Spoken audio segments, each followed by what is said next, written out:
Hello everyone, welcome back to part 7 of IMU series. तो इस lecture के अंदर हम पढ़ेंगे रिडॉक्स रिएक्शन एंड इलेक्ट्रोकेमिस्ट्री के बारे में। तो हमें पता होना चाहिए कि रिडॉक्स रिएक्शन का क्या मतलब होता है और इलेक्ट्रोकेमिस्ट्री का क्या मतलब होता है। ठीक है, तो पहले तो यहाँ पे इसको थोड़ा सा समझते हैं। तो सबसे पहले हमने यहाँ पे किसके बारे में बात की है? रिडॉक्स रिएक्शन के बारे में, राइट। तो जब भी हम लिखते हैं रिडॉक्स रिएक्शन, तो यहाँ पे देखो वर्ड को RED, यानी कि इसका मतलब क्या है? रिडक्शन। और यहाँ पे जो OX लिखा हुआ है इसका मतलब क्या हो जाएगा? ऑक्सीडेशन। यानी कि जब एक केमिकल रिएक्शन के अंदर रिडक्शन और ऑक्सीडेशन साइमल्टेनियसली हो रही होती है तो उस रिएक्शन को हम रिडॉक्स रिएक्शन बोल देते हैं। अब चलो ठीक है, हमें ये तो पता लग गया कि जहाँ पे रिडक्शन ऑक्सीडेशन साइमल्टेनियसली हो रही होती है, लेकिन रिडक्शन का क्या मतलब होता है और ऑक्सीडेशन का क्या मतलब होता है ये हमें पता होना चाहिए, राइट। तो सबसे पहले अभी हम बात करेंगे ऑक्सीडेशन के हिसाब से। तो यहाँ पे इसकी जो पहली डेफिनेशन होती है, देखो नाम से ही पता लगेगा ऑक्सीडेशन, यानी कि कहीं ना कहीं ये ऑक्सीजन से रिलेटेड होगा। तो हम यहाँ पे बोल देते हैं एडिशन ऑफ ऑक्सीजन। तो अगर हम किसी भी सब्सटेंस में ऑक्सीजन को ऐड करवा रहे होते हैं तो उस प्रोसेस को हम ऑक्सीडेशन बोल देते हैं। दूसरी चीज हम यहाँ पे बोल देते हैं रिमूवल ऑफ हाइड्रोजन। ठीक है, हाइड्रोजन को बाहर निकालने को भी क्या बोल देंगे हम? ऑक्सीडेशन बोल देंगे। तीसरी चीज, अब देखो अगर हम ऑक्सीजन और हाइड्रोजन के बारे में बात करते हैं ना, तो जैसे हमने यहाँ पे वर्ड लिखा ऑक्सीजन, तो ऑक्सीजन क्या होता है अपने पास? Electro negative element. अब ये इलेक्ट्रोनेगेटिव एलिमेंट का मतलब क्या हुआ? इलेक्ट्रोनेगेटिव एलिमेंट का मतलब होता है कि इसके पास टेंडेंसी है कि ये शेयर्ड पेयर ऑफ इलेक्ट्रॉन्स को अपनी तरफ खींच सके। जैसे मान लो अगर मैं यहाँ पे वाटर के मॉलिक्यूल के बारे में बात करूं तो वो क्या होता है? H2। ऑक्सीजन के आउटर मोस्ट शेल में कितने इलेक्ट्रॉन आ जाएंगे यहाँ पर? 6 इलेक्ट्रॉन। तो 1 2 3 4 5 6। हाइड्रोजन के आउटर मोस्ट शेल में कितने इलेक्ट्रॉन होते हैं? एक एक। अब देखो इसके आउटर मोस्ट शेल में कितने इलेक्ट्रॉन थे? 6 थे। इसको अगर स्टेबल होना है तो इसको और कितने इलेक्ट्रॉन चाहिए? 2 इलेक्ट्रॉन चाहिए ऑक्टेट कंप्लीट करने के लिए। तो ये क्या करेगा? 2 हाइड्रोजन के साथ बॉन्डिंग करेगा, शेयरिंग करना शुरू कर देगा। तो अब इस ऑक्सीजन के पास टोटल कितने इलेक्ट्रॉन हो गए हैं? 8 इलेक्ट्रॉन, यानी कि स्टेबल हो गए। अगर मैं हाइड्रोजन के हिसाब से बात करूं, इसका तो एक ही शेल है, पहले वाले शेल के अंदर 2 इलेक्ट्रॉन आने चाहिए, तो इसके पास था 1 इलेक्ट्रॉन, इसने ऑक्सीजन का जो इलेक्ट्रॉन है उसके साथ शेयरिंग कर ली। ठीक है, तो अब देखो यहाँ पे हमें क्या देखने को मिलता है कि जब भी हम बॉन्ड बनाते हैं, जैसे यहाँ पे हम जो बॉन्ड शो करेंगे वो कुछ इस तरीके से शो करेंगे, लाइंस को हम बॉन्ड बोल देते हैं, राइट। तो बेसिकली यहाँ पे हमें क्या देखने को मिलता है कि एक बॉन्ड का मतलब होता है 2 इलेक्ट्रॉन। ठीक है, तो हमें ज्यादा क्या देखने को मिलेगा कि ये जो ऑक्सीजन है ना, ये शेयर्ड पेयर ऑफ इलेक्ट्रॉन्स को भी अपनी तरफ खींच रहा होगा। तो यानी कि इसके ऊपर चार्ज कैसा आ जाएगा? Slightly negative charge. और हाइड्रोजन के ऊपर चार्ज कैसा आ जाएगा? स्लाइटली पॉजिटिव चार्ज आ जाएगा। ठीक है, तो यानी कि देखो हम क्या बोल रहे हैं? शेयर्ड पेयर ऑफ इलेक्ट्रॉन को अपनी तरफ खींचना। देखा जाए पूरे पीरियोडिक टेबल में जो सबसे इलेक्ट्रोनेगेटिव एलिमेंट होता है वो होता है फ्लोरीन। फ्लोरीन के बाद जो सेकेंड नंबर पे इलेक्ट्रोनेगेटिव एलिमेंट आता है वो होता है हमारा ऑक्सीजन। ठीक है, तो ऑक्सीजन यहाँ पे क्या हो गया? इलेक्ट्रोनेगेटिव एलिमेंट हो गया। वहीं पे अगर मैं हाइड्रोजन के बारे में बात करूं तो हाइड्रोजन ज्यादातर पॉजिटिव की स्टेट में देखने को मिलता है। पॉजिटिव का मतलब यहाँ पे क्या हुआ कि देखो H पॉजिटिव भी हो सकता है, H नेगेटिव भी हो सकता है, ज्यादातर हमें ये H पॉजिटिव की स्टेट में देखने को मिलता है ना। यानी कि हाइड्रोजन अपने पास कैसा हो गया? इलेक्ट्रो पॉजिटिव एलिमेंट हो गया। इलेक्ट्रोपॉजिटिव एलिमेंट का मतलब क्या हुआ कि अपने इलेक्ट्रॉन दे देगा। ठीक है, तो ऑक्सीजन को हमने क्या बोला? इलेक्ट्रोनेगेटिव एलिमेंट बोला। तो ऑक्सीजन की जगह हम यहाँ पे क्या लिख सकते हैं? Addition of electronegative element. ठीक है, वहीं पे अब देखो ऊपर क्या लिखा था हमने? Removal of hydrogen. तो हम अब इसको क्या लिख सकते हैं? हाइड्रोजन की जगह इलेक्ट्रोपॉजिटिव एलिमेंट लिख सकते हैं, राइट। तो यहाँ पे हमने कर दिया removal of electropositive element. ठीक है, अब उसके बाद अपने पास यहाँ पे क्या आ जाता है? 5th नंबर पे हम इलेक्ट्रॉन के हिसाब से देखेंगे। तो जो इलेक्ट्रॉन को लूज कर देता है उसको हम बोल देते हैं, उस प्रोसेस को हम बोल देते हैं ऑक्सीडेशन। तो हमने यहाँ पे क्या बोला? रिमूवल या फिर लॉस ऑफ इलेक्ट्रॉन्स। ठीक है। और इसके साथ साथ ऑक्सीडेशन में हम ये भी बोल देते हैं कि जब ऑक्सीडेशन स्टेट इंक्रीज होती है तो उसको भी हम क्या बोल देते हैं, ऑक्सीडेशन। तो ऑक्सीडेशन स्टेट या ऑक्सीडेशन नंबर जो है उसका इंक्रीज होना। ठीक है। वहीं पे अब हम बात करेंगे रिडक्शन के बारे में। तो देखो रिडक्शन जो है ना वो ऑक्सीडेशन का बिल्कुल ऑपोजिट हो जाएगा।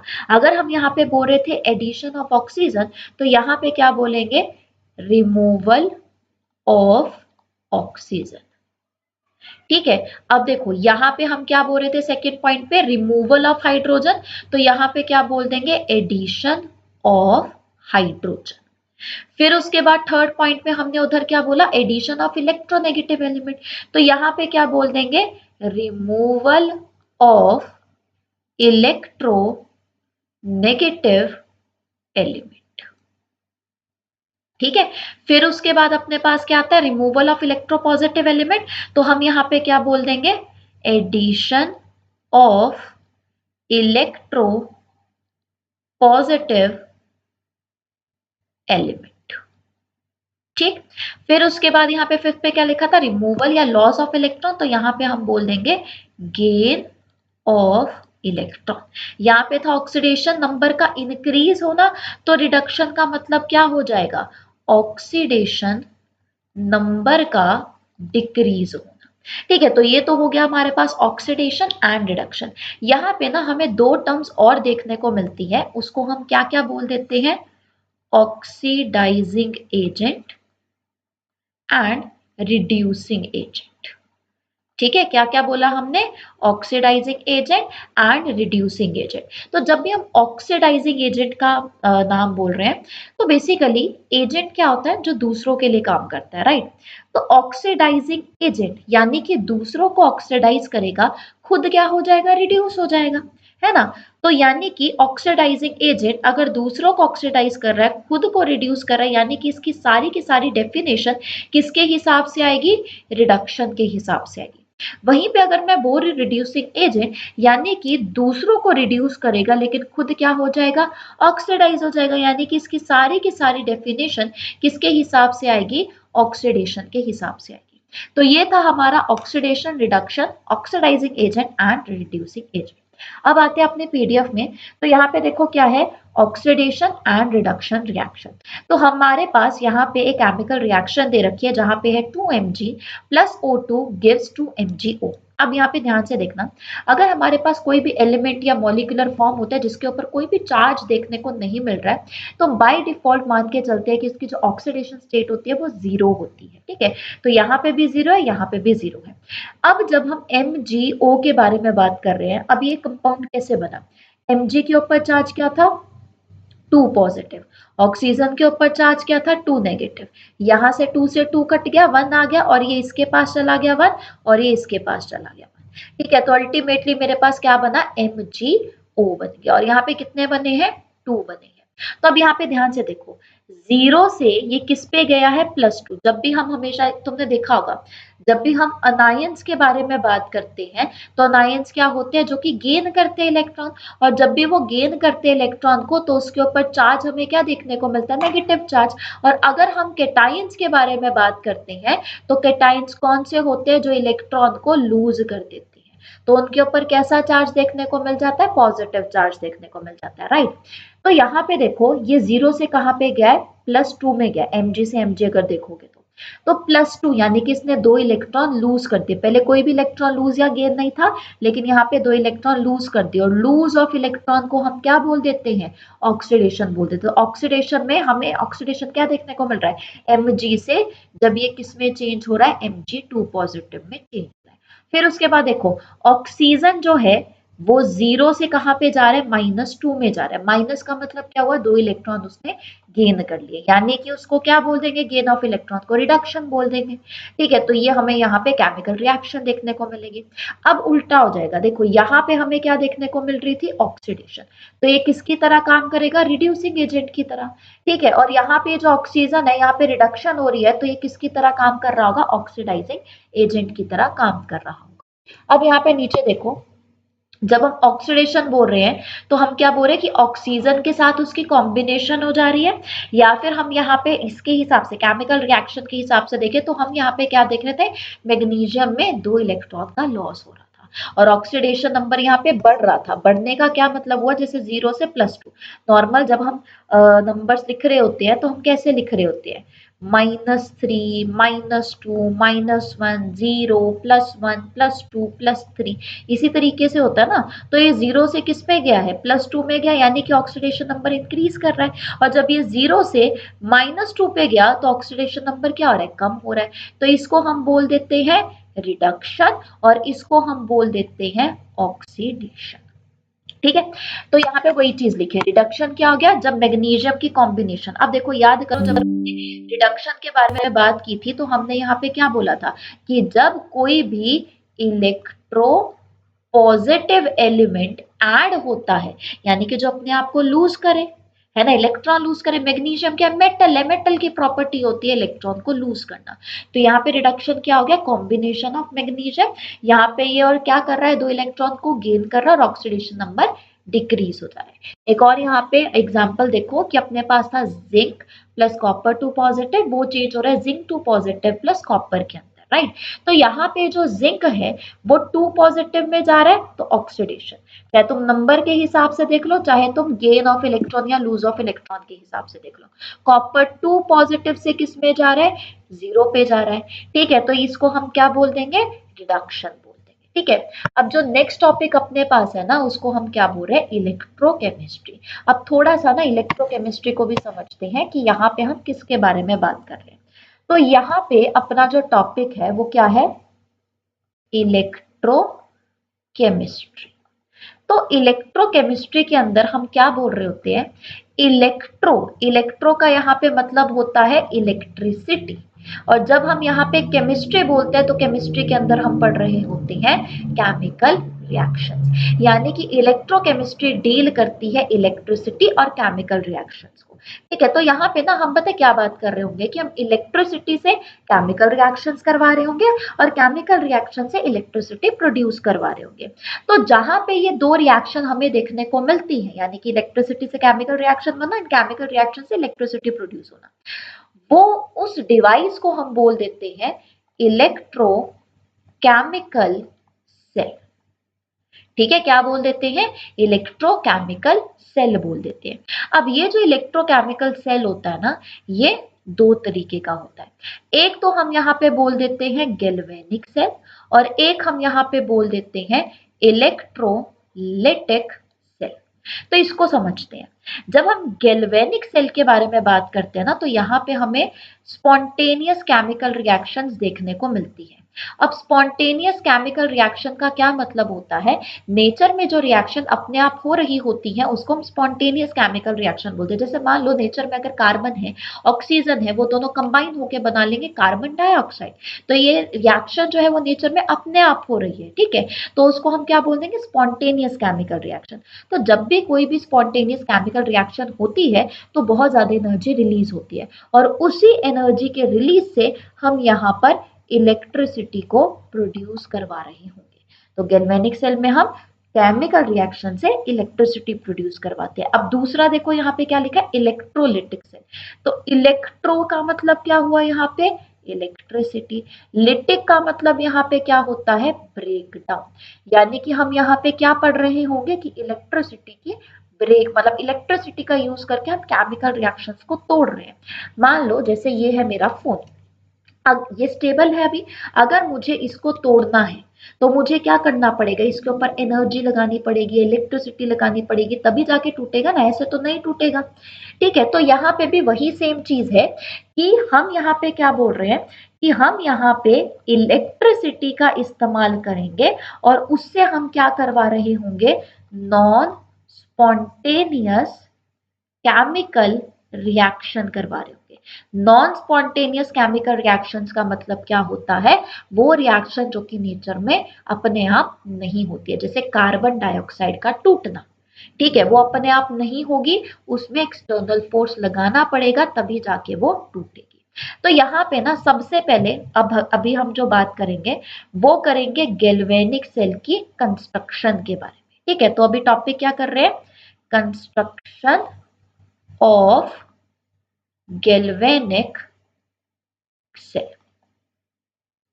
तो यहाँ पे हम देखो क्या करना चाह रहे हैं, इलेक्ट्रिसिटी को प्रोड्यूस करवाना चाह रहे हैं। तो हम यहाँ पे बोलते हैं कि हमने यहाँ पे लिए दो बीकर्स, ठीक है, इन दोनों बीकर के अंदर हमने डाल दिया सॉल्यूशन। जैसे इस बीकर के अंदर जो हमने सॉल्यूशन डाला है वो है जिंक सल्फेट का, और इसके अंदर जो हमने सॉल्यूशन डाला है वो है कॉपर सल्फेट का। तो जो सॉल्यूशन इलेक्ट्रिसिटी को कंडक्ट कर देते हैं ना, उनको हम क्या बोल देते हैं, इलेक्ट्रोलाइट बोल देते हैं। ठीक है, हमने क्या बोला, वो सॉल्यूशन जो इलेक्ट्रिसिटी को कंडक्ट करता है उसको हमने बोल दिया इलेक्ट्रोलाइट। तो यहाँ पे हमने इलेक्ट्रोलाइट डाल दिए। अब उसके बाद हम यहाँ पे डाल देंगे रॉड। इसमें जो हम रॉड यूज कर रहे हैं, देखो जिंक सल्फेट में जो हमने रॉड यूज की वो है जिंक की रॉड, जो हमने कॉपर सल्फेट में रॉड डिप की है वो है कॉपर की रॉड, और अल्टीमेटली हम इन दोनों को कर देंगे कनेक्ट। अब यहाँ पे ध्यान से देखो, जो सॉलिड इलेक्ट्रिसिटी को कंडक्ट करवा देता है ना, उसको हम बोल देते हैं इलेक्ट्रोड। ठीक है, तो ये है इलेक्ट्रोड्स और ये क्या है अपने पास, इलेक्ट्रोलाइट है। मेन मकसद क्या है, इलेक्ट्रिसिटी प्रोड्यूस करवाना। तो मुझे कैसे पता लगेगा इलेक्ट्रिसिटी प्रोड्यूस हो रही है, एक काम करते हैं यहाँ पे लगा देते हैं बल्ब। बल्ब अगर जल गया यानी कि इलेक्ट्रिसिटी प्रोड्यूस हो रही है, नहीं जला यानी कि यहाँ पे इलेक्ट्रिसिटी प्रोड्यूस नहीं हो रही है। ठीक है, तो अब देखो यहाँ पे हमें क्या क्या देखने को मिलेगा बेसिकली, कि सबसे पहले तो ना हम इस वाले पार्ट के बारे में बात करते हैं। ये वाला पार्ट है लेफ्ट वाला पार्ट, और ये वाला पार्ट क्या है अपना, राइट वाला पार्ट है। ठीक है, तो इधर हमें क्या देखने को मिलेगा कि जो जिंक है, जिंक क्योंकि मेटल है और मेटल की प्रॉपर्टी क्या होती है, इलेक्ट्रॉन को लूज करना। तो यहाँ पे हमें देखने को मिलेगा कि ये जो जिंक है वो दो इलेक्ट्रॉन को बाहर निकाल देगा और किस में चेंज हो जाएगा, जिंक 2 पॉजिटिव में चेंज हो जाएगा। ठीक है, तो ये जो सॉल्यूशन है ना, यहाँ पे जिंक 2 पॉजिटिव बहुत ज्यादा है, और ये जो अपने पास इलेक्ट्रोड है, यहाँ पे हमें क्या देखने को मिलेंगे, इलेक्ट्रॉन्स देखने को मिलेंगे। अब इलेक्ट्रॉन का जो मूवमेंट होता है वो higher concentration to lower concentration देखने को मिलेगा। तो यहाँ पे इलेक्ट्रॉन की ज्यादा कंसंट्रेशन है, तो ये यहाँ से दूसरी साइड मूव करना शुरू कर देंगे। ठीक है, अब देखो क्योंकि यहाँ पे क्या हो रहा है, लूज ऑफ इलेक्ट्रॉन, यानी कि यहाँ पे हो रही है ऑक्सीडेशन। ठीक है, अब उसके बाद आ जाओ राइट वाली साइड। राइट वाली साइड पे हमारे पास इलेक्ट्रोलाइट क्या था, कॉपर सल्फेट। तो यानी कि इस सॉल्यूशन के अंदर हमें क्या क्या आयन देखने को मिलेंगे, copper 2 positive plus SO4 2 negative, ये आयंस देखने को मिलेंगे। अब तुम खुद देखो यहाँ पे हमें क्या देखने को मिल रहा है, कॉपर 2 पॉजिटिव देखने को मिल रहा है। तो कॉपर 2 पॉजिटिव यानी कि बेचारे के पास दो इलेक्ट्रॉन की कमी है ना, दो इलेक्ट्रॉन की कमी है तो इसको चाहिए कहीं ना कहीं से दो इलेक्ट्रॉन, और इलेक्ट्रॉन यहाँ से आ भी रही है दूसरी साइड से। तो यहाँ पे जो मेन केमिकल रिएक्शन हमें देखने को मिलेगी वो क्या है, कि जो कॉपर 2 पॉजिटिव है वो दो इलेक्ट्रॉन को गेन कर लेगा और किसमें चेंज हो जाएगा, कॉपर सॉलिड में। तो यहाँ पे तो हमें क्या देखने को मिल रही थी कि भाई लिबरेशन हो रही है, और यहाँ पे राइट वाली साइड पे हमें क्या देखने को मिलेगा कि अलग से कॉपर की डिपोजिशन होना शुरू हो गई है। तो राइट साइड पे क्या हो रहा है, गेन ऑफ इलेक्ट्रॉन हो रहा है, और अगर गेन ऑफ इलेक्ट्रॉन हो रहा है तो उसको हम क्या बोल देते हैं, रिडक्शन बोल देते हैं। अब यहाँ पे ना ध्यान देना, हम यहाँ पे क्या बोल रहे हैं कि यहाँ से इलेक्ट्रॉन दूसरी साइड गए, यानी कि यहाँ पे इलेक्ट्रॉन ये दे रहा है तो ये वाली साइड कैसी हो गई है, पॉजिटिव साइड है ना, और वो इलेक्ट्रॉन ले रहा है तो वो वाली साइड क्या हो गई है, नेगेटिव साइड। जो पॉजिटिव टर्मिनल होता है उसको हम बोल देते हैं एनोड, और जो नेगेटिव टर्मिनल होता है उसको हम बोल देते हैं कैथोड। यानी कि एनोड वाली साइड पे हमें क्या होता हुआ नजर आ रहा है, यहाँ पे हमें देखने को मिल रही है ऑक्सीडेशन, और कैथोड वाली साइड पे हमें क्या देखने को मिल रही है, रिडक्शन देखने को मिल रही है। ठीक है, तो अब देखो एक वाली साइड पे ज्यादा पॉजिटिव हो गया, एक वाली साइड पे ज्यादा नेगेटिव हो गया, तो क्या ये बल्ब जलेगा, एक सेकेंड के लिए बल्ब जलेगा लेकिन उसके बाद बुझ जाएगा, क्योंकि पोटेंशियल डिफरेंस काफी ज्यादा हो गया है। मुझे इसको न्यूट्रलाइज करना है, तो कैसे न्यूट्रलाइज करूंगी, यहाँ पे मैं लगा दूंगी एक सॉल्ट ब्रिज। ठीक है, क्या लगा दिया हमने यहाँ पर, सॉल्ट ब्रिज लगा दिया। नाम से पता लग रहा है कि यहाँ पे क्या होगा, सॉल्ट प्रेजेंट होगा। जैसे मान लो यहाँ पे बेसिकली होता क्या है, हम अगार अगार का एक सॉल्यूशन लेते हैं और उसके अंदर हम कोई सॉल्ट मिक्स कर देते हैं। जैसे मान लो हमने कर दिया NaNO3 को, ठीक है। तो होता क्या है कि सॉल्ट है तो सॉल्ट के अंदर तो पॉजिटिव नेगेटिव पार्ट हमें देखने को मिलेगा। ये वाली साइड क्या हो रही थी, ज्यादा पॉजिटिव, तो इधर क्या जाना शुरू हो जाएगा, नेगेटिव पार्ट, यानी कि NO3 नेगेटिव जाना शुरू हो जाएगा। यहाँ पे नेगेटिव हो रहा था तो इधर न्यूट्रलाइज करने के लिए क्या जाना चाहिए, पॉजिटिव पार्ट, तो यहाँ पे Na जाना शुरू कर देगा। तो देखो ये सॉल्ट ब्रिज बेसिकली क्या कर रहा है, पहली चीज तो है सर्किट को कंप्लीट कर रहा है, दूसरी चीज है जो यहाँ पे डिफरेंस क्रिएट हो गया था बहुत ज्यादा, उसको कम करने की कोशिश कर रहा है ताकि इलेक्ट्रॉन का फ्लो जो है वो होता रह सके। ठीक है, तो अब हमें देखने को मिलेगा कि यहाँ पे अपना जो बल्ब है वो जल गया। तो बेसिकली हमने यहाँ पे किया क्या है, हमने यहाँ पे केमिकल रिएक्शन से इलेक्ट्रिसिटी प्रोड्यूस करवाई है और ये है हमारी कंस्ट्रक्शन ऑफ गैल्वेनिक सेल। ठीक है, वहीं पे अपने पास अब क्या आ जाता है, इलेक्ट्रोलिटिक सेल, यानी कि अब हमारे पास है एक केमिकल रिएक्शन, केमिकल मतलब कंपाउंड है, वो टूट नहीं रहा है, मुझे इसको तोड़ना है, तो मैं यहाँ पे क्या करूंगी, इलेक्ट्रिसिटी प्रोड्यूस करवाऊंगी। ठीक है, अब मैं यहाँ पे क्या देख रही हूँ कि ऊपर जैसे गैल्वेनिक सेल के बारे में जब हम बात कर रहे थे तो हमने दो अलग अलग बीकर लिए थे, इलेक्ट्रोलिटिक सेल के अंदर हम एक बीकर लेते, तो यहाँ पे हम बात कर रहे हैं इलेक्ट्रोलिटिक सेल के बारे में, हाँ ठीक है, इलेक्ट्रोलिटिक सेल के बारे में। अब देखो एक बीकर लिया, इसके अंदर हमने क्या डाल दिया, इलेक्ट्रोलाइट डाल दिया। मान लो हमने यहाँ पे इलेक्ट्रोलाइट लिया है मोल्टन NaCl। ठीक है, अब उसके बाद हमने यहाँ पे क्या डाल दिए, इलेक्ट्रोड्स डाल दिए। ठीक है, ये रॉड डाल दिए और इन दोनों को हमने अटैच कर दिया है बैटरी के साथ। ठीक है, क्योंकि हम यहाँ पे क्या करवा रहे हैं इलेक्ट्रोलिटिक सेल के अंदर, हम यहाँ पे इलेक्ट्रिसिटी से केमिकल रिएक्शंस करवा रहे हैं। ठीक है, तो अब इसको ध्यान से देखना, एक ये वाला जो टर्मिनल है, मान लो इसको मैं एनोड मान के चल रही हूँ और इस वाले टर्मिनल को मैं कैथोड मान के चल रही हूँ। एनोड का मतलब क्या हो गया, पॉजिटिव टर्मिनल, कैथोड का क्या मतलब हो गया कि यहाँ पे है नेगेटिव टर्मिनल। अब यहाँ पे ध्यान से देखो, इलेक्ट्रोलाइट के अंदर हम क्या यूज करें, मोल्टन Na, यानी कि यहाँ पे हमें कौन कौन से आयन देखने को मिलेंगे, Na positive and Cl negative ion देखने को मिलेंगे। तो जो पॉजिटिव पार्ट है वो किसको अपनी तरफ अट्रैक्ट करेगा, नेगेटिव को करेगा ना, तो एनोड किसको अट्रैक्ट करेगा अपने पास, अनायन को करेगा। कैथोड किसको अट्रैक्ट करेगा अपने पास, केटायन को करेगा। याद करने का तरीका क्या है, यहाँ पे ए को अट्रैक्ट कर रहा है, सी को अट्रैक्ट कर रहा है, तो अनायन यहाँ पे क्या है, Cn नेगेटिव, और यहाँ पे क्या आ जाएगा, Na पॉजिटिव आ जाएगा। अब यहाँ पे ध्यान से देखना, एनोड वाली साइड पे क्या हो रहा है, तो एट एनोड, एनोड वाली साइड पे हमें क्या देखने को मिलती है, ऑक्सीडेशन। ठीक है, ऊपर भी तुमने अभी अभी देखा गैल्वेनिक सेल के अंदर है ना, तो एनोड पे क्या हो रही है, ऑक्सीडेशन। अब देखो इसके पास क्या है, क्लोरीन आया है ना, तो मान लो मैं यहाँ पे दो क्लोरीन यूज करूँ, एक क्लोरीन के पास एक इलेक्ट्रॉन एक्स्ट्रा है, दो क्लोरीन के पास दो इलेक्ट्रॉन ज्यादा होंगे, तो ये क्या करेगा, इलेक्ट्रॉन बाहर ही तो निकालेगा, तो इसने दो इलेक्ट्रॉन बाहर निकाल दिया और साथ में ये किस में चेंज हो गया, क्लोरीन गैस में। तो यहाँ से हमें नजर आएगा कि क्लोरीन गैस जो है वो लिबरेट हो रही है। वहीं पे अगर मैं कैथोड वाली साइड पे देखूं, इस वाली साइड पे, तो कैथोड वाली साइड पे हमें क्या देखने को मिलती है, रिडक्शन। ठीक है, रिडक्शन का मतलब क्या होता है, गेन ऑफ इलेक्ट्रॉन। यहाँ पे क्या प्रेजेंट था, Na पॉजिटिव, Na पॉजिटिव एक इलेक्ट्रॉन को गेन करेगा और किस में चेंज हो जाएगा, सोडियम सॉलिड में। तो यहाँ पे हमें किसकी एक्यूमुलेशन होती हुई नजर आएगी, सोडियम की एक्यूमुलेशन होती हुई नजर आएगी। ठीक है, तो ये क्या हो गया अपने पास, इलेक्ट्रोलिटिक सेल, और ऊपर वाला क्या हो गया अपने पास, गैल्वेनिक सेल। गैल्वेनिक सेल को अगर याद करना हो तो तुम कैसे याद कर सकते हो, लोन से याद कर सकते हो। अब इस लेफ्ट वाले टर्मिनल को देखो, L यानी कि लेफ्ट वाली साइड, O यानी कि यहाँ पे क्या हो रहा था, ऑक्सीडेशन हो रही थी। A का मतलब यहाँ पे क्या है कि भाई ये एनोड वाला पार्ट है। ठीक है, और N का मतलब यहाँ पे क्या है कि ये जो रॉड हम यहाँ पे यूज कर रहे थे वो कैसी थी, नेगेटिवली चार्ज थी, तो यानी कि नेगेटिवली चार्ज्ड रॉड। ठीक है, और इसका उल्टा रिडक्शन में हमें देखने को मिल जाएगा। ठीक है, तो आई होप तुम्हें समझ में आया होगा कि ये गैल्वेनिक सेल क्या होता है और इलेक्ट्रोलिटिक सेल क्या होता है। अब यहाँ पे आओ, इसको पढ़ते हैं। इलेक्ट्रोकेमिस्ट्री क्या है, ये ब्रांच है केमिस्ट्री की जो कि इंटर कन्वर्जन देखती है केमिकल एनर्जी और इलेक्ट्रिकल एनर्जी के बीच में ड्यूरिंग स्पॉन्टेनियस रिडॉक्स रिएक्शन। जिस डिवाइस के अंदर स्पॉन्टेनियस रिडॉक्स रिएक्शन हो रहा होता है ताकि वो इलेक्ट्रिसिटी प्रोड्यूस करवा सके एंड वाइस वर्सा, तो उसको हम बोल देते हैं इलेक्ट्रोकेमिकल सेल।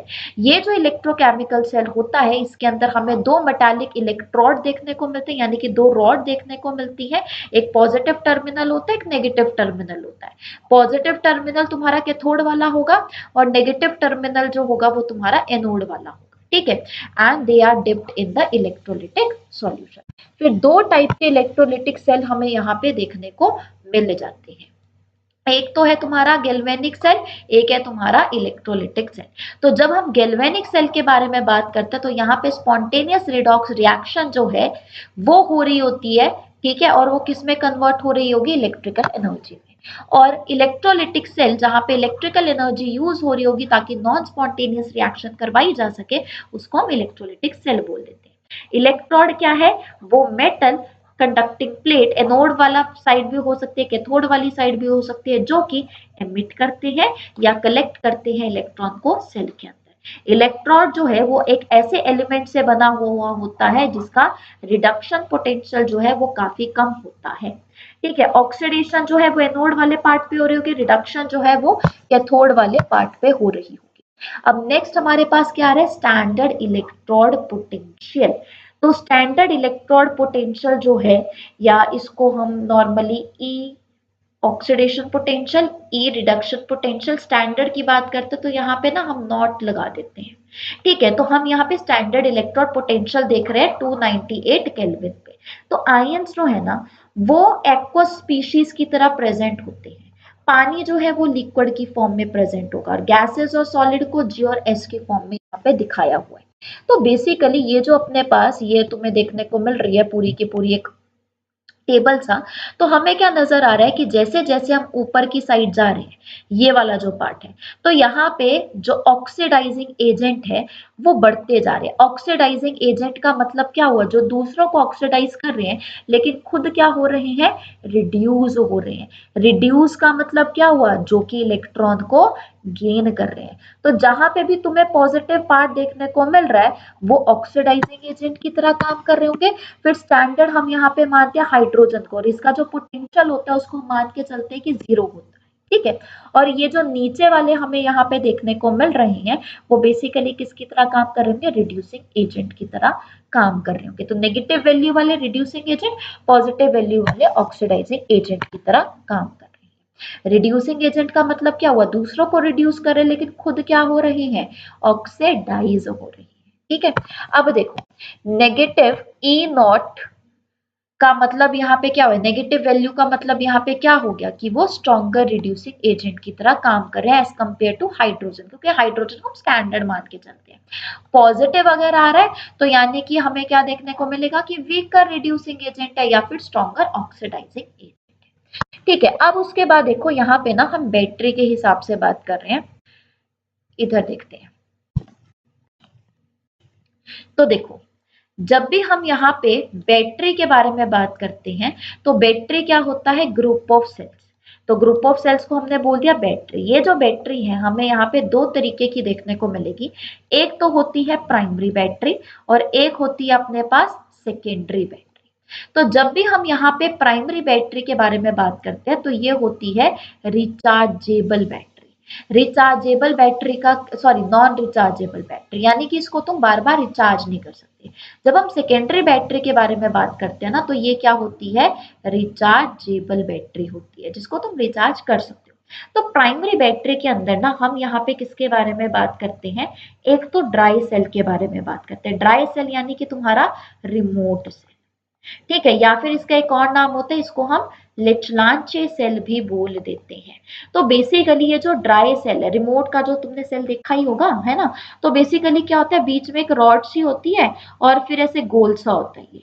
तो ये जो रॉड है वो किसके बना हुआ होता है, ग्रेफाइट का, ठीक है, यानी कि कार्बन का बना है। और ये जो इसके अराउंड जो कोटिंग होती है वो बनी हुई होती है जिंक की। ड्राई सेल क्यों बोला जा रहा है, क्योंकि तुमने अगर कभी ये खोल के देखा हो तो यहाँ पे ना कोई भी लिक्विड पोर्शन नहीं देखने को मिलता है, ड्राई होता है सारा का सारा, इसलिए हम इसको ड्राई सेल बोल देते हैं।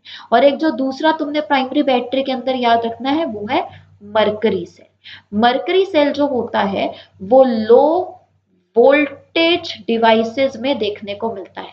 अब लो वोल्टेज डिवाइसेस का मतलब क्या हो गया, जैसे कि वॉचेस, वॉचेस के अंदर जो तुम्हारे वो डले नहीं होते सेल्स जो डले होते हैं, ठीक है, तो वो मरकरी सेल्स होते हैं, ठीक है। इसके अलावा जो हियरिंग एड्स होते हैं, ठीक है, तो उसमें भी वही सेल्स डलते हैं, ठीक है। तो ये लो वोल्टेज डिवाइसेस में इनका इस्तेमाल किया जाता है और ये नॉन रिचार्जेबल है। वहीं पे अगर मैं बात करूं रिचार्जेबल बैटरी की, तो यहाँ पे ना हमें क्या क्या देखने को मिलता है, लिथियम बैटरी। लिथियम बैटरी का इस्तेमाल हम कहाँ पे करते हैं, अपने फोन पे। सबसे कॉमन एग्जांपल तो वही हो गया, फोन की जो बैटरी होती है उसको बार बार रिचार्ज कर ही सकते हो तुम लोग, तो ये आ गया तुम्हारा सेकेंडरी बैटरी के अंदर। एक तुम्हें याद रखना है निकल कैडमियम बैटरी। निकल कैडमियम बैटरी जो तुम्हारे ये इलेक्ट्रिक शेवर्स होते हैं, ठीक है, तो उसमें वो रिचार्जेबल वाला था ना कि तुम उसको इलेक्ट्रिसिटी से चार्ज कर सकते हो, यूज कर लिया फिर दोबारा से चार्ज कर लिया, तो ये इलेक्ट्रिक शेवर्स में यूज होता है, या फिर वैक्यूम क्लीनर्स या फिर टॉर्चेस वगैरह जो होती है आजकल जो आती हैं, तो उसमें हम ये वाली बैटरी का इस्तेमाल करते हैं। इसके अलावा तुम्हें यहाँ पे याद करना है लेड स्टोरेज बैटरी, ठीक है, चाहे लेड स्टोरेज बैटरी लिखा हो चाहे लेड एसिड बैटरी लिखा हो, सेम ही चीज है। तो बेसिकली ना तुम्हारी एनसीईआरटीज में लिखा हुआ है कि जो लेड स्टोरेज बैटरी है, इसका सबसे कॉमन वर्जन जो हमें देखने को मिलता है वो है 12 वोल्ट वर्जन, ठीक है। कौन सा है, 12 वोल्ट वर्जन। तो इसके अंदर हमें टोटल 6 सेल्स देखने को मिल जाते हैं और हर एक सेल जो है वो 2 वोल्ट का पोटेंशियल जनरेट करता है। तो सोचो एक सेल अगर 2 वोल्ट का पोटेंशियल जनरेट कर रहा है तो 6 सेल्स कितने वोल्ट का पोटेंशियल जनरेट कर रहे होंगे, 12 वोल्ट का। तभी तो हम क्या बोल रहे हैं, इसको 12 वोल्ट वर्जन बोल रहे हैं, ठीक है। और देखो जब जैसे लाइट चली गई है ना, तो तुम्हारा जो इन्वर्टर होता है वो इलेक्ट्रिसिटी प्रोवाइड करता है, राइट। तो तब जब ये डिस्चार्ज कर रहा होगा पावर को, तो डिस्चार्ज करने के टाइम पे ये गैल्वेनिक सेल की तरह काम करता है, ठीक है। और जैसे लाइट आ जाती है तो खुद भी रिचार्ज होता है, यानी कि तब वो इलेक्ट्रिसिटी का इस्तेमाल कर रहा है, ठीक है। तो जब ये खुद रिचार्ज हो रहा होता है तब ये किसकी तरह काम करेगा, ये काम करेगा इलेक्ट्रोलिटिक सेल की तरह।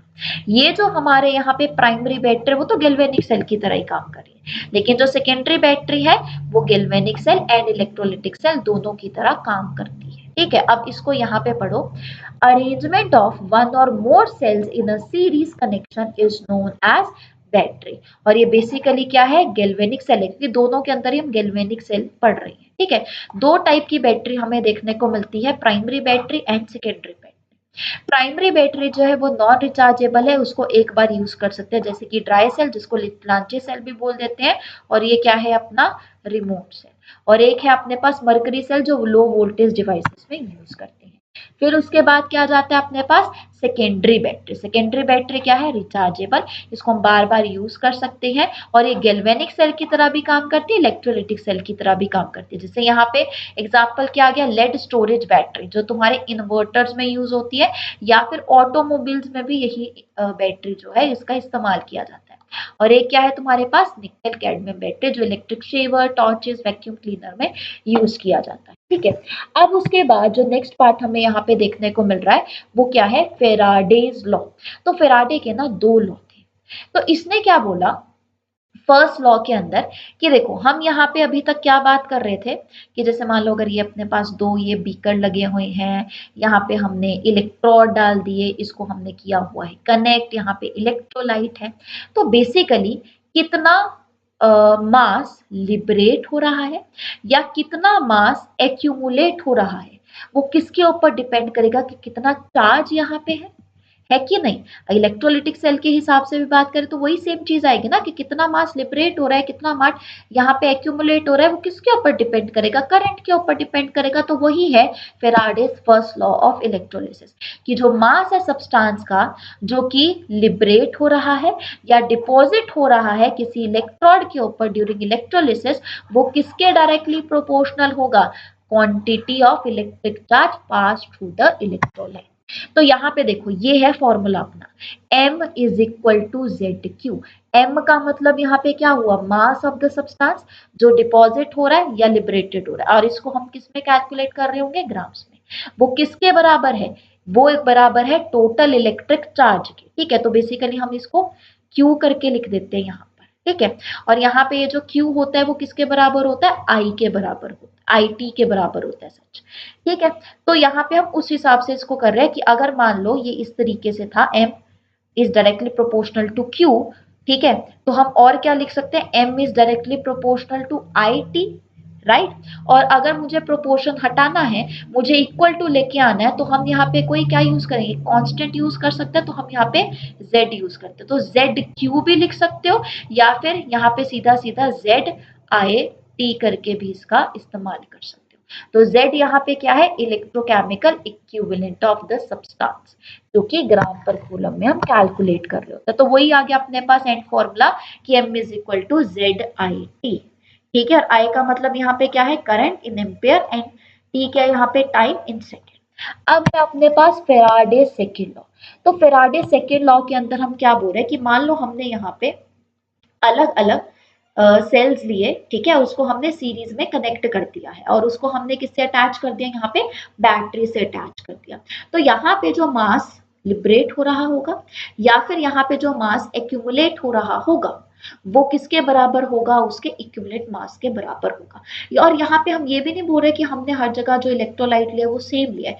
देखो यहाँ पे एक जगह हमने कॉपर सल्फेट लिया, एक जगह हमने सिल्वर नाइट्रेट लिया, एक जगह हमने क्या लिया, निकल क्लोराइड लिया। तो एक बार इसको पढ़ो, फैराडे सेकेंड लॉ क्या बोलता है कि जब सेम क्वांटिटी ऑफ इलेक्ट्रिसिटी को पास किया जाता है through the solution of different electrolytes, तो जो अमाउंट ऑफ द सब्सटेंस जो लिबरेट हो रहा है और जो यहाँ पर एक्यूमुलेट हो रहा है, ठीक है, वो किसके डायरेक्टली प्रोपोर्शनल होगा, उसके केमिकल इक्विवेलेंट के डायरेक्टली प्रोपोर्शनल होगा।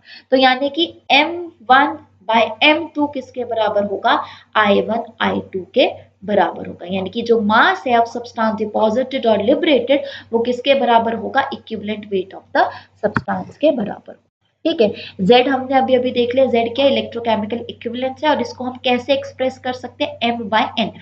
M यानी कि मोलर मास सब्सटेंस का, N का मतलब होता है यहाँ पे कितने नंबर ऑफ मोल्स के इलेक्ट्रॉन्स, मतलब बेसिकली एक केमिकल रिएक्शन के अंदर कितने इलेक्ट्रॉन्स इन्वॉल्व है, और F का मतलब यहाँ पे क्या हो गया, फेराडेस कांस्टेंट। ठीक है, और एक फेराडे जो होता है वो 96500 कूलम के बराबर होता है। तो अगर मैं इसको फर्स्ट लॉ के अंदर ही कर दूं, फर्स्ट लॉ अपने अपने आप को क्या बोल रहा था, M is equal to ZIT, और Z की वैल्यू हमने यहाँ पे देख ली, तो उसके हिसाब से मैं यहाँ पे क्या लिख सकती हूँ, M बाय NF IT। ठीक है, तो हमारे पास एक फॉर्मूला ये बन जाएगा। ठीक है, अब उसके बाद यहाँ पे अपने पास क्या बात आ रही है, कोरोजन की बात आ रही है। ठीक है, एक बार कोरोजन देख रहे हैं, ये लास्ट टॉपिक है अपना, इसको यहाँ पे हल्का सा देख लेंगे। चलो देखो, हम यहाँ पे किसके बारे में बात कर रहे हैं, कोरोजन के बारे में बात कर रहे हैं। तो कोरोजन का मतलब क्या होता है, मेटल का ईटन अप होना। ठीक है, तो बेसिकली जैसे तुमने नॉर्मली देखा होगा कि जो आयरन होता है ना, वो क्या करता है, पानी के साथ रिएक्ट करके, ऑक्सीजन के साथ रिएक्ट करके रस्ट में चेंज हो जाता है, राइट। तो हमारे पास जो आयरन है वो रिएक्ट करता है पानी के साथ, वो रिएक्ट करता है ऑक्सीजन जो कि प्रेजेंट है एयर में उसके साथ, और वो क्या बना देता है, रस्ट बना देता है। रस्ट का फॉर्मूला याद होना चाहिए, Fe2O3.XH2। अगर तुम यहाँ पे भी देखोगे तो देखो क्या बन रहा है, आयरन, ऑक्सीजन और साथ में पानी बन जा रहा है। और ये कैसा सा होता है, फ्लेकी सा सब्सटेंस होता है। ठीक है, रेडिश ब्राउन कलर का होता है। ठीक है, वहीं पे एक और देखते हैं, हमारे पास मान लो है कॉपर। तो ये जो अपने पास कॉपर है वो किसके साथ रिएक्ट करता है, वो रिएक्ट करता है मॉइस्ट कार्बन डाइऑक्साइड के साथ, और जब वो मॉइस्ट कार्बन डाइऑक्साइड के साथ रिएक्ट करता है तो वो बना देता है बेसिक कॉपर कार्बोनेट। ठीक है, और ये जो बेसिक कॉपर कार्बोनेट होता है ये ग्रीन कलर का होता है। तुमने देखा होगा जो ज्यादातर ज्वेलरी कॉपर की बनी हुई होती है, या बॉटल्स अगर तुम यूज कर रहे हो कॉपर का, तो अल्टीमेटली वो ग्रीनिश ग्रीनिश होना शुरू हो जाती है। क्यों हो रही है वो ग्रीनिश ग्रीनिश सी, क्योंकि वो उसमें रस्टिंग, मतलब रस्टिंग नहीं सच्ची, कोरोजन होना शुरू हो गई। ठीक है। एक और देखो यहाँ पे सिल्वर के बारे में देखते हैं। वैसे तो ये जो अपना सिल्वर होता है ना, वो हम बोल देते हैं कि इनर्ट मेटल के अंदर आता है। ऑक्सीजन के साथ भी रिएक्ट नहीं करता वो पानी के साथ भी रिएक्ट नहीं करता, लेकिन वो रिएक्ट करता है सल्फर के साथ। तो अपना जो सिल्वर है वो रिएक्ट करता है सल्फर के साथ। और अगर मैं ज्यादा उसमें जाऊं, डीप में जाऊं, तो हम बोल देते हैं कि ये रिएक्ट करता है हाइड्रोजन सल्फाइड के साथ, यानी कि H2S के साथ ये रिएक्ट करता है Ag। ठीक है, और ये क्या बना देगा यहाँ पे, सिल्वर सल्फाइड बना देगा। और सिल्वर सल्फाइड का क्या फॉर्मूला होगा, Ag2S होगा। ठीक है, और ये किस कलर का होता है, ब्लैक कलर का होता है। ठीक है, तो यहाँ पे ना हमें थोड़ा कलर पता होना चाहिए, फॉर्मूलाज वगैरह पता होने चाहिए, और किसके साथ रिएक्शन हो रही है वो हमें पता होना चाहिए। तो कोरोजन क्या है, ये एक प्रोसेस है, oxidative deterioration of a metal as a result of its reaction with air and moisture present in the environment। जैसे जब कोरोजन हो रही होती है आयरन की, तो उसको हम रस्टिंग बोल देते हैं। और रस्ट क्या है, हाइड्रेटेड आयरन 3 ऑक्साइड है, यानी कि Fe2O3.XH2O। तो आज के लेक्चर में हम यहाँ पे कोरोजन तक ही कर रहे हैं। नेक्स्ट लेक्चर के अंदर हम नॉन मेटल उनके कंपाउंड्स के बारे में पढ़ेंगे, फिजिकल प्रॉपर्टीज, केमिकल प्रॉपर्टीज। ठीक है, जैसे हाइड्रोजन हो गया तुम्हारा, पानी हो गया, अलग अलग फ्यूल्स के बारे में पढ़ेंगे, यानी कि थ्योरेटिकल पार्ट ज्यादा पढ़ेंगे नेक्स्ट लेक्चर से। ठीक है, आई होप ये जो हमने अभी लेक्चर कवर किया है वो तुम्हें समझ में आ गया होगा। And all the best for your exam.